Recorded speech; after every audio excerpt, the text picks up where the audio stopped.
अजितदादा प्रत्येक वेळेस प्रचंड मोठी चूक करतायत. कारण याला मंत्रिपद दिलं म्हणून म्हणत नाहीत आम्ही. कारण हे जातीवादी असणारे लोक पोसायचं काम कोण करतंय तर फक्त अजितदादा. काय कधी का आता ठरलं का?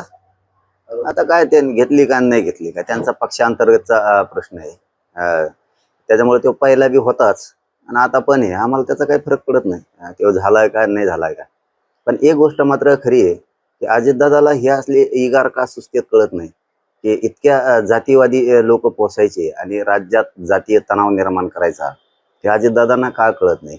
आणि त्याचबरोबर अजितदादांचे जे आमदार आहेत सगळे मंत्री आहेत यांना बी का लक्षात येत नाही की तुमच्या मतदारसंघातले म्हणजे जे अजितदादाचे राज्यातले आमदार आहेत मंत्री आहेत त्यांच्या मतदारसंघात जे मराठ्यांचे पोर आहेत त्यांना आरक्षणामुळे नोकऱ्या लागणार आहेत, शिक्षण मिळणार आहेत, राज्याच्या केंद्राच्या योजना मिळणार आहेत, सुविधा मिळणार आहेत, नेमक्या त्याच मिळू नयेत म्हणून तो हमेशा विरोध करतो मराठा समाजाला, मराठा समाजाच्या आरक्षणाला. हे जातीवादी लोक पोसायचं हा काय प्रकार आहे अजितदादाचा. कारण तुम्हाला याच्यातलं सांगतो की अजितदादांना याचे खूप मोठे परिणामाला सामोरं जावं लागणार आहे. अजितदादा प्रत्येक वेळेस प्रचंड मोठी चूक करतायत. कारण याला मंत्रिपद दिलं म्हणून म्हणत नाहीत आम्ही. कारण हे जातीवादी असणारे लोक पोसायचं काम कोण करतंय तर फक्त अजितदादा. का करतायत हे कळत नाही.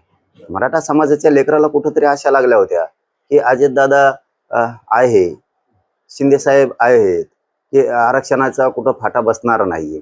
परंतु जे आरक्षणाला विरोध करते त्यालाच दिलं जातं हमेशा हमेशा. म्हणजे याचा अर्थ असा होतो की जातीवादी लोक पोसण्याचं काम जाणून बुजून अजितदादा करतायत का अशी शंका यायला लागली.